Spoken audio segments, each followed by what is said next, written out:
Assalamu alaikum wa rahmatullahi ta'ala wa barakatuhu. ‘Yan uwana na cikin wannan gida mai albarka Darul Dalili Foundation TV3, ina kowa da kowa fatan alkhairi. Muna ta bayani akan abubuwa masu mahimmanci wanda suke da fa'ida kuma wanda ake jarraba su masu rai ana samun biyan bukata da yarda Allah. Abubuwa ne na cikin lokaci wanda muka tace su, muka tantance, muka tabbatar da cewa tabbas in ka jarraba su a daidai kuma ka yi aiki kamar yadda muka ce ka yi, to da yarda Allah kuma a wannan lokacin bukatan ka zai biya. Wato idan kana hulɗa da jama'a kuma ya kasance jama'an nan da kake tare da su ana taimaka munafunci, ana raba ka da su. A duk lokacin da ka yi ƙoƙari ka gyara hulɗanka da jama'anka, sai kaga kuma ana shiga maka da munafunci iri-iri, ana tarwatsa maka jama'anka, ana raba ka da su. To ga sirrin da za ka yi jama'anka su zauna tare da kai dole. Abin da nake nufi da dole ba wajen wanda za ka yi hulɗa da shi ba, dole ga wajen maƙiyanka. Duk yadda ya yi juya, duk yadda ya yi maka aiki, duk irin abin da zai sanya maka, ko da munafunci, ko da wani ha'inci, ko wani irin makirci zai ƙulla maka, dole zai barka tare da mutanenka, ba yadda ya iya. Don bai isa ya tarwatsa maka jama'anka ba muddin ka aikata wannan sirri.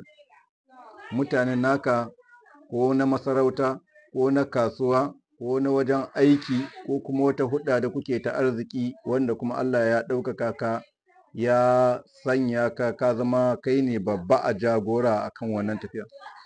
In dai ka jagoranci wayannan mutanen, to za ka samu zama da su lafiya, kuma za ku yi hulɗan da yake za ku fahimci juna da yarda Allah, kuma ba wanda zai canza maka tafiyanka in Allah ya yarda. Ba wanda zai baka wahala daga cikinsu. Kowa zai bi umarnin abin da ka ɗora mishi, kuma duk yadda ka ce a yi za a yi shi da yarda Allah. Ana samun wani gora haka irin ƙoƙon nan na duma mai ƙurzuno-ƙurzuno, wanda da za a gan shi a dunƙule haka, ana yin tawada da shi. To irin wannan goran mai ƙurzuno-ƙurzuno na duma, irin goran duma ɗin nan mai ƙurzuno-ƙurzuno, yauwa za ka gan shi kamar da wani ciwo-ciwo a jikin shi haka, irin wani ɗan ƙurzuno-ƙurzuno a jikin shi haka. Yauwa in ka je wajen masu sai da ƙwarya, in ka tambaya za su baka irin shi. Sai a yanka maka shi, a yanka bakin shi haka, kamar yadda ake yanka gora, ana yin bakin gora, to haka za a yanka maka bakinsa. Idan an yanka maka bakinsa, in ka zo sai ka buɗe shi, ka kula da 'ya'yan nan nashi.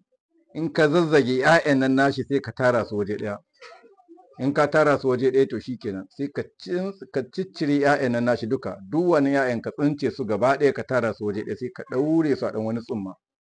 Sauran naman nan ka mayar da shi cikin gora, kuma ka sa marfi sai ka rufa shi. Ka samu wani farin ƙyalle sai ka nannaɗe shi a ciki sai ka aje. Cikin jama'an naka, duk wanda kake so ka zauna da shi lafiya, to sai ka ɗauka wannan ƙwaya ɗaya na wannan duman da ka cire, sai ka karanta wadduhi wa laili idza saje, ma wadda aka rabbuka wa ma qale, wala lakiratu khairul laka min al-luli, wa la sawfa yu'ika rabbuka fatarda. Sai ka tofa wannan wala sawfa yu'ika rabbuka fatarda din nan, shi za ka yi ta tofawa sai ka tofa ƙafa 18. Sai ka faɗi sunansa, ka ce Allah, ga wannan bawanka da nake tare da shi, muna huɗuɗinmu lafiya ƙalau, Allah ka bar ni tare da shi, duk wani hanyar da za a bi a raba ni da shi, Allah Ubangiji ka tsare tsakanin da shi, kan wani abu ya shiga tsakanin da shi ya raba ni shi. Sai ka tofa, sai ka je ka jefa a cikin wannan goran, sai ka rufe. Haka za ka yi duk wanda ka ga za a raba ka da shi, ka karanta wannan suran. In ka zo wala sawfa yu'ika rabbuka fatarda, za ka karanta shi ƙafa 18, sai ka tofa, sai ka ƙarasa suran gaba ɗaya. In ka ƙarasa sai ka gaya wa Allah buƙatunka, sai ka ɗauki wannan ƙwaya ɗayan nan, sai ka jefa shi cikin wannan gora.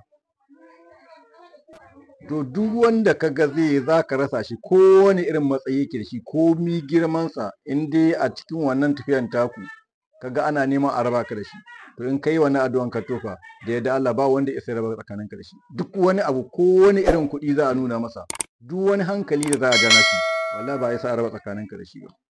Wannan sirrin na ba da shi fi sabilillah ga al'umman manzo Allah sallallahu alaihi wasallam.